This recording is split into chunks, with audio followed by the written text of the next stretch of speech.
நம்ம பழனிக்கு வந்தாச்சு மக்களே. எங்கடா பழனி கடை பார்த்தீங்கன்னா பழனி கிடையாது, வைப்பமலை பால சுப்பிரமணியர் கோயில். எங்கள் ஊரில் பார்த்தீங்கன்னா சின்ன பழனி சொல்லுவாங்க. இதுக்கு வந்து பார்த்தீங்கன்னா ரோட்லாம் புதுசாக கவர்மெண்ட் மூலியமாக சூப்பர் நீட்டாக பெருசாக போட்டிருக்கான்னு சொன்னாங்க. சரி பார்க்கலாம் வந்திருந்தோம். ஆனால் இப்போ ஃபஸ்ட் டைம் கோயிலுக்கு வரேன். சுற்றி கோயிலெலாம் சுற்றி பார்த்து முடிச்சுட்டு அப்படியே மேலே கிடக்குன்னு ஏறலாம் பார்த்தோம்னா பார்க்கிங் பாருங்க எவ்வளோ பெருசாக போட்டிருக்காங்க. சும்மா சொல்கிற மக்களே, ரொம்ப பெரிய பார்க்கிங்காக போட்டிருக்காங்க. நீட்டாக இருக்குது. அப்படியே ரோட்லாம் சுற்றி வியூ பண்ணலாம் பார்த்து முடிச்சுட்டு திரும்பி பார்த்தோம்னா மலையை பாருங்க எவ்வளோ செதுக்கி வச்சிருக்காங்க. சூப்பராக இருந்துச்சு. சரி கீழே பார்த்தோம்னா படிக்கட்டு மேலே பார்த்தா சாமி. சரி சொல்லிட்டு பார்த்துட்டு குடுக்குன்னு வந்து உங்களுக்கு வணக்கம் அப்படி குடுக்கணும் மேலே ஏறி பார்த்துட்டு கோயிலை காணோம். எங்கடா கோயிலை பார்த்தா இங்கே கோயில் அப்பாடான்னு சொல்லிட்டு கோயில் ஏறி பார்த்துட்டு கோயிலுக்கு போகலான்னு பார்த்தா இப்போ கோயில் ஏற்படலாம் வேலை நடந்துட்டு இருக்க மாட்டேங்குது.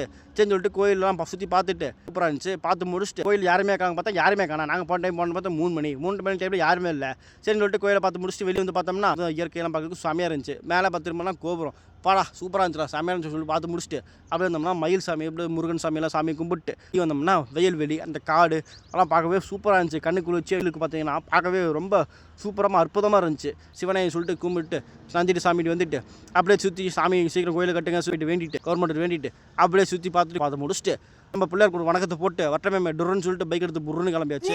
அப்படியே கீழே வரலான்னு கீழே வந்துட்டு இருந்தோம். கீழே வந்துட்டு இருக்கும்போது பார்த்தீங்கன்னா அப்படியே இந்த வளைவெல்லாம் சூப்பராக இருந்துச்சு. பார்த்து முடிச்சுட்டு அனுபவம் இல்லாதீங்க கொஞ்சம் பார்த்து வாங்க, அனுபவம் இருக்கிறவங்கள கூட்டிகிட்டு வாங்க. சூப்பராக பார்த்து முடிச்சுட்டு அப்படியே ஜாலியாக வேடிக்கை பார்த்துட்டு வந்தாச்சு மக்களே. என்னென்னு பார்த்தீங்கன்னா இந்த வளைவு பார்த்தீங்கன்னா 5 வளைவு போட்டிருக்காங்க.